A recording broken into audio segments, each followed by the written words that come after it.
Nothing like a cold glass of milk on a hot day. Welcome back to Artist in the Wild. I'm Trixie Little, and today I'm excited to share with you the show footage from last week. That's right, little clips here and there because it's just a little complicated with the music rights thing and YouTube, which is just a shame. I mean, why can't, if the venue's already paying for the performer to be able to use the music, they pay the ASCAP fees and all that, it should just be that live performance on YouTube should be permitted, but it's so tricky. So, you know, I try to slip in what I can, and it's annoying to always cut the radio off and stuff like that. So, you know, I just kind of let it roll and try to keep the clips kind of short. So what you're going to see today is just some snippets from the show. I'm really pleased with how it went.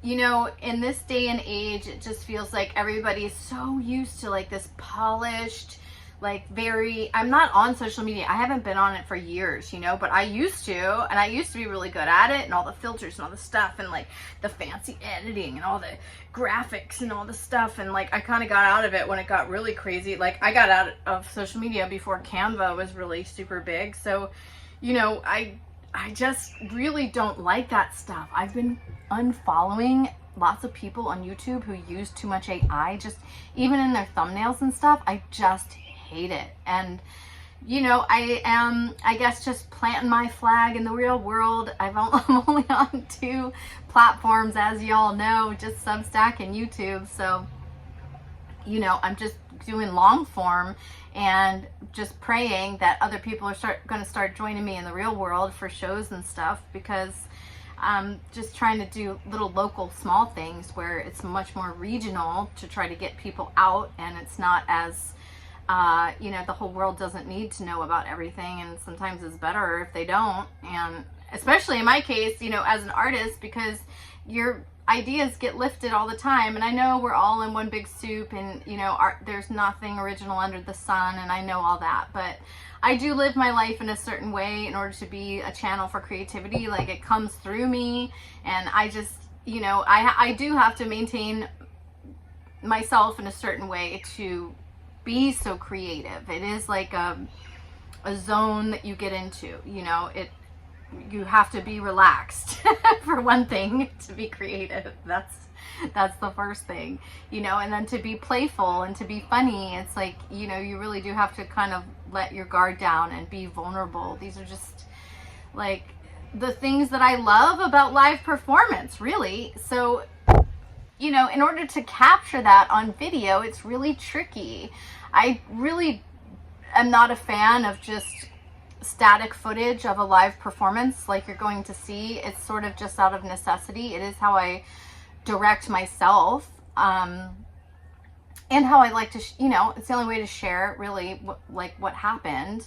But I have noticed that people will, you know, often be really lazy about coming out to live shows, and they're just like, oh, can I get a video of it? And it's like, it's just not the same thing. Partly because, like I was saying, all the polish and the pizzazz and all the like glossiness and all the layers and the filters and all the lighting and all the la la la la la la la la like gets in the way of it when you're just live in the room with someone. It's like you're feeding off the energy of the people. The performer is feeding back that energy. It's this whole interpersonal exchange, which is what I love about the real world, and that's what I love about live performance. It's just so, you just never know what's going to happen, and it's so immediate, and that's its gift. So just trying to capture it on video, which is its own, again, another art form. I try to be creative with how I film stuff. You guys know that. But it's like, if I'm doing a show, usually, and I'm paying a videographer, I ask them not to be on a tripod. I ask them to take a gimbal around or something, because I just want it to feel like a really genuine experience. I really want it to feel like you're in the audience, and it's moving, it's interactive. It's not just like a static shot.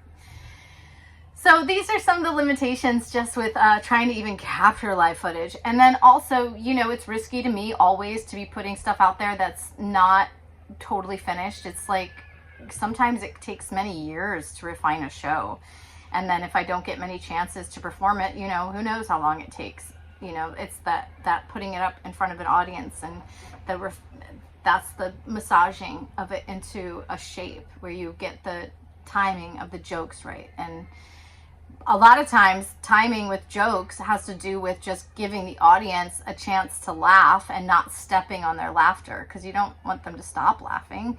So it's partly learning what is really funny to them, and then giving it space, you know, and the right amount. So those are the things that really, just time and repetition makes such a difference. And it's not rehearsing alone in a room. It's like gotta be on stage time. So it was such a gift to be able to do the show at all, like in a small space, like you're gonna see. And I am pleased with it, but you know, again, it's just a very raw stage that it was in, and it was like just dusting off everything, getting it back up there, and then I moved a bunch of things around. So, you know, I had to I was sort of, I'm not sure what was next. I kept having to check the set list and stuff like that, just because of how new the order was and things like that. That said, I hope you enjoy it. Here we go. It's the day of the show. Today's my show. Yay! It's like 92 degrees. I am dripping in sweat. I am also like trying to round up the props, which included a bunch of fitted sheets, because I have a part in the show involving some fitted sheets, and got them mixed up with like actual sheets. Spent a bunch of time trying to figure out which were the prop sheets and which are like my actual sheets. Because I also wanted to change the sheets because it's been so hot and sweaty, and yeah, trying to just start. I always like to think about like, how do I want to end the day? Like, what would make me really happy? You know, I mean, obviously I want to do a really good show, but also like I want to come home and just have the most beautiful rest in a nice clean bed. It's always stressful getting this stuff up on its feet. And like I mentioned, I don't know if you guys can keep track of all the crazy things I'm talking about all the time, but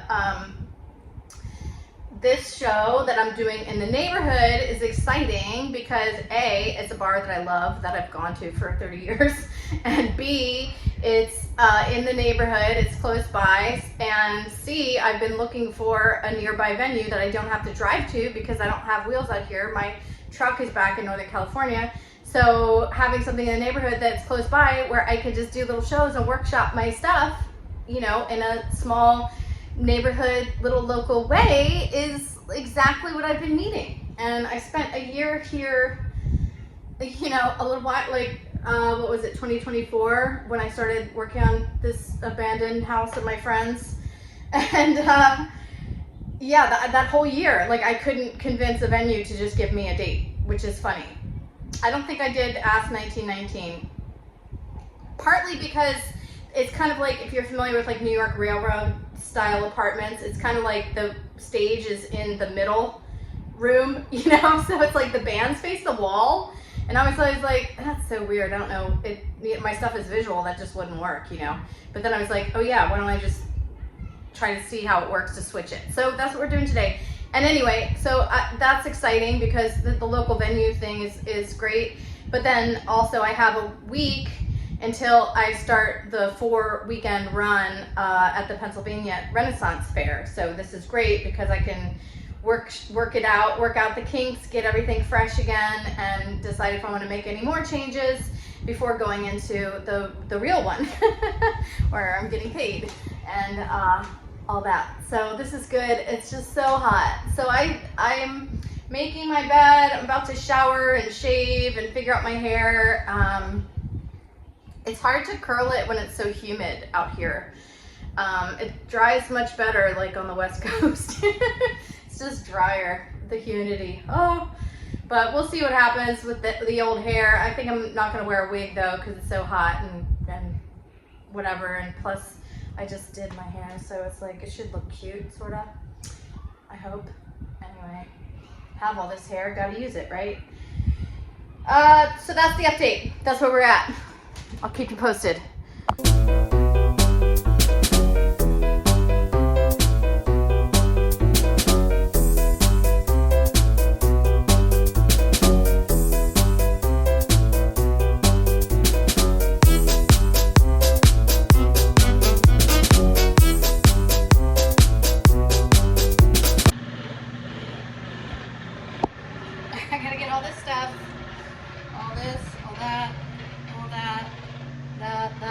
into my wagon.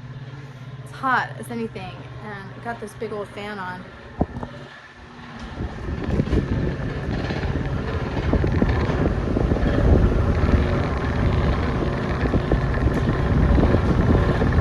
Going to the show. We've got a show to do. Ah!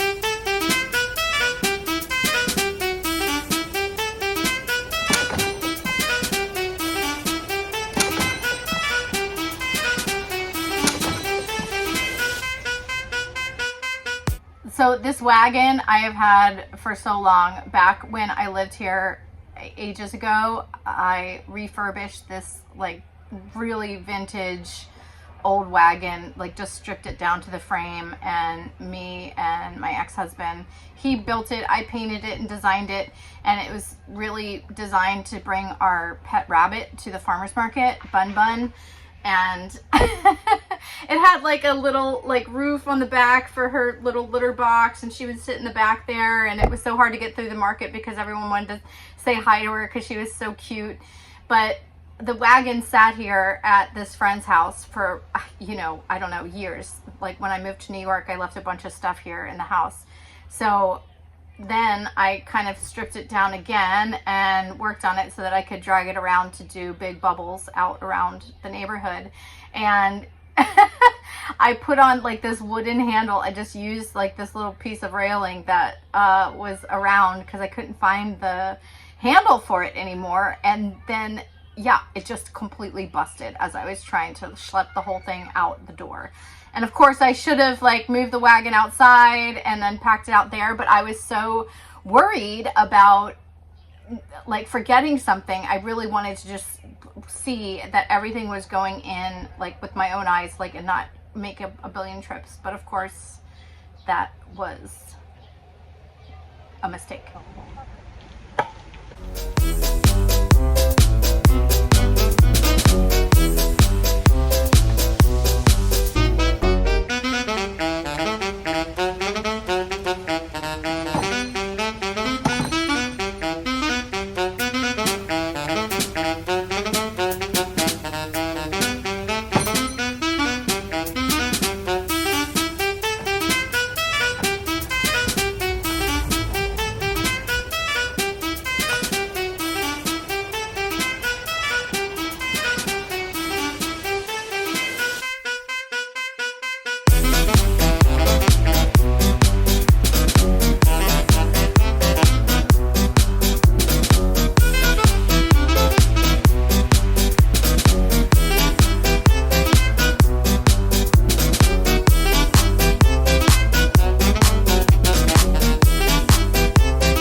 The wagon broke and it's fucking raining. I'm soaking wet. My eyelashes are falling off. Oh my god. Oh my god. Oh. Yeah, she's here. Soaking wet. This is a country song. We live in a country song. I know, right? Woo. Hey, it's before the show. We're here. Uh-oh. Camera looks a little smudgy. We got Joe before the show. Look at my bosoms barely fit in the scene.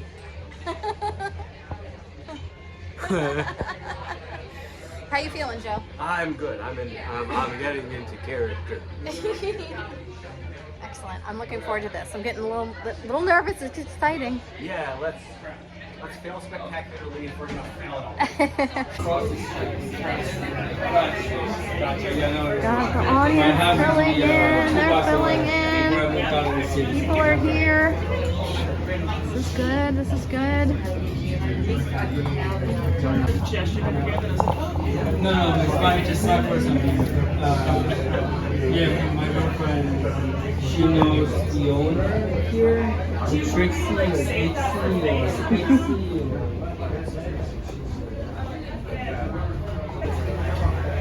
All right, ladies and gentlemen, we're gonna get this show started. I was gonna let you know what you're in for tonight, but I also just wanted to say how special it is for me to be here because 1919 is awesome, and I have lived in and out and around this neighborhood since the late 90s, believe it or not. I moved to East Baltimore Street with my boyfriend in college. I was going to UMBC. It was 1996. And then I lived on East Pratt Street for 10 years before I moved to New York, and then to LA, and then to Northern California, and then wound up back in the neighborhood fixing up my friend's dilapidated house. This was one of the places that just held me together, and so I'm still going back and forth between California and here, but it is very special because my truck is in California, so I don't have transportation, so I can walk to a gig in the neighborhood. Yeah. And actually, I do have a YouTube channel. You should remember that. It's called Artist in the Wild, Trixie Little, about my weird artist life, what I'm up to, fixing the house up, going here and there, everything. Coming here tonight, I brought my wagon full of all this stuff you see, all the production value piled high in the wagon. And then my handle broke right as I was trying to get the damn thing out the door. Just snapped, and then the rain came. I had curlers in my hair, everything. I looked like a wet cat when I got here. It was really hilarious. What you're going to see tonight is, first of all, my first time in this venue, which is exciting, and my first time bringing Joe along, which is exciting. I was just saying, it only took us a year of talking about it to make something happen, so that's not a bad amount of time, really. And so we're here. He's gonna do an opening show, and then we'll take a little 15-minute break, and then I'm going to be workshopping a show that I'm taking to the Pennsylvania Renaissance Fair. So if it feels a little medieval times in here, that's why. Trying out all kinds of new things. It's kind of just we're gonna see what happens, but hopefully this will be a really great fit and just a great time and place for me to, come back anytime I'm in town. So it's all about the venue. I mean, it is for kind of physical performers, variety performers. I call what I do cabaret, which is usually involving cabaret seating, is what that means. But it is the smoking, drinking audience usually with no fourth wall. So sit back, relax. We're gonna get started.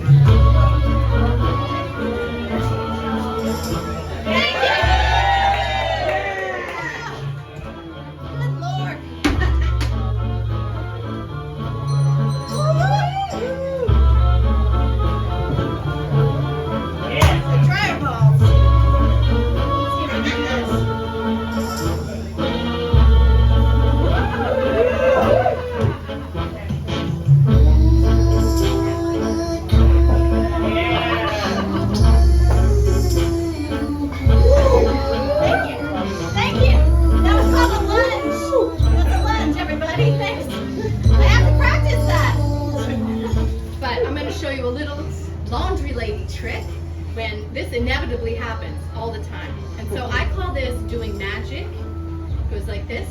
1, 2. It's like it never happened. Oh yeah, you can turn it up a little bit. Make sure that you guys can see. There we go. Just calm down, everybody. I know what I'm doing.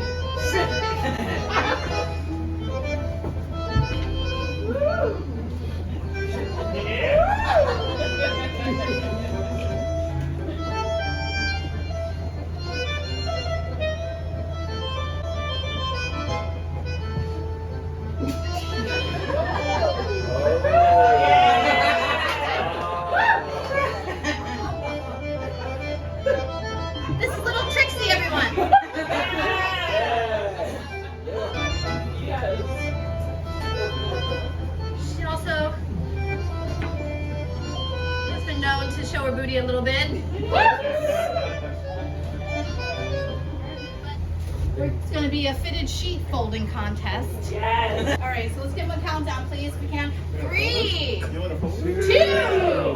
1, go!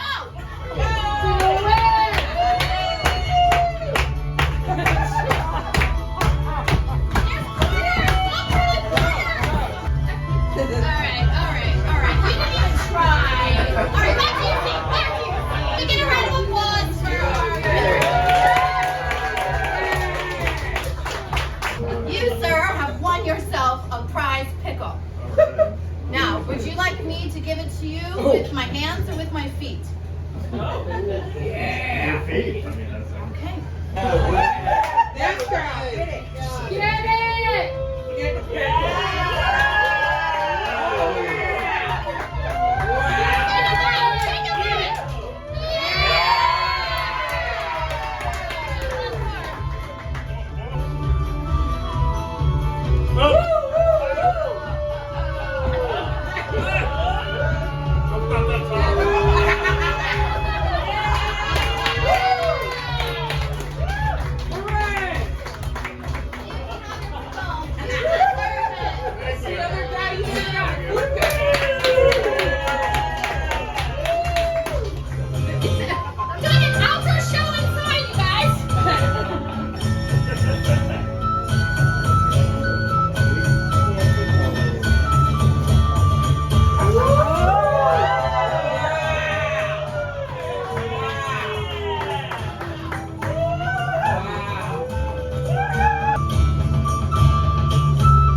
Knickers. I hope you think dirty thoughts tonight. Thank you, everyone.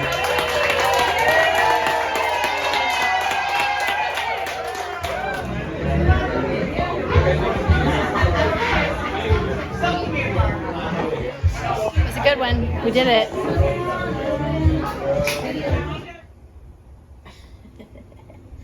My footprints.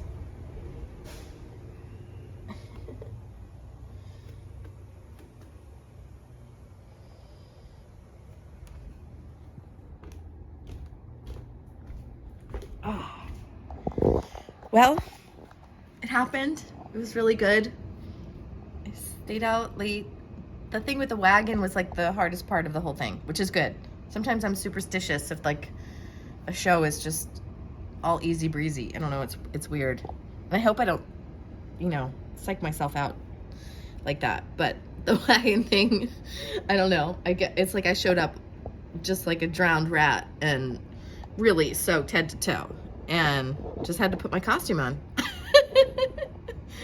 And it was really great. It was great to see some old friends came, and yeah, it's funny. It's like sometimes you feel like you're not really doing very much. Like I'm just like, oh, I'm not doing anything. Compared to like how my shows used to be, like so physically demanding, and now it's like I'm just trying to be a goofball and make it a little more theatrical and stuff. But sometimes I'm just like, you know, on stage and just like, oh God, are they gonna like this? Like, I'm not doing anything. And then they're all like, oh my God, it was so funny. Even the stuff you said on the side was funny, and everything was funny. The music was funny, and puppet was funny, and the pickle was funny, and everything was just funny. And I was like, oh, shoo. Okay. So I'm really excited. I've got to catch up on some stuff today. I have to figure out some things about getting to Queens to pick up the truck to go for the next leg, because this was just the first hurdle in the whole month of weekends at the Renaissance Fair. So it's basically just like a really fancy rehearsal preparation kind of thing. Oh, I can barely talk. I'm so tired. I did sleep in a little bit. That was good. And yeah, I got to go to the grocery store because, oh my gosh, I actually have a couple dollars. So that's good. Anyway, more soon. So if you like this, I'm going to tell you where you can get some more. On my Substack, Artist in the Wild, I have a membership called The Wild Side, and I post 2 additional posts per month, sometimes videos, sometimes photo essays about what I'm doing. It's kind of like the more personal side of what's going on, or what's going on with me, or what I'm influenced by, or what I've been reading, things like that. And it used to be stuff that, honestly, that I maybe used to post on social media, but now I'm like, I'm not sharing everything anymore. You know, it is behind a paywall, and it does feel more personal. So, you know, if you're into that and you like spending time with me, you might really enjoy it. And there is a longer version of the show on there. So if you want to see more and see the whole thing, you can go over there and find it in the archive.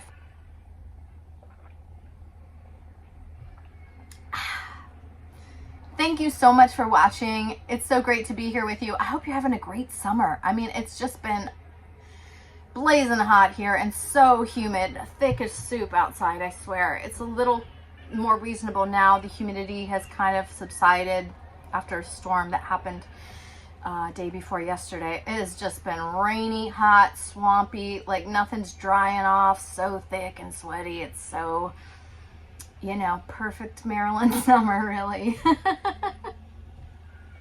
I'm off to start my 4-weekend season at the Pennsylvania Renaissance Fair this weekend. I'm really excited. I got another episode for you just about getting ready this week, and you can look forward to that. And I'm going to try to keep posting every week. So stay tuned. Come back. Be sure to like, subscribe, go back in the little video place there, and you can watch lots of back episodes and give this channel a little love. You know, I've been putting it out there for many years now, and I'm hoping it starts growing soon, because Lord knows I need it.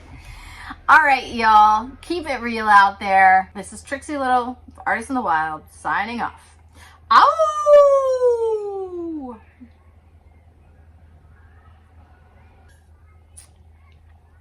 Oh, that's good.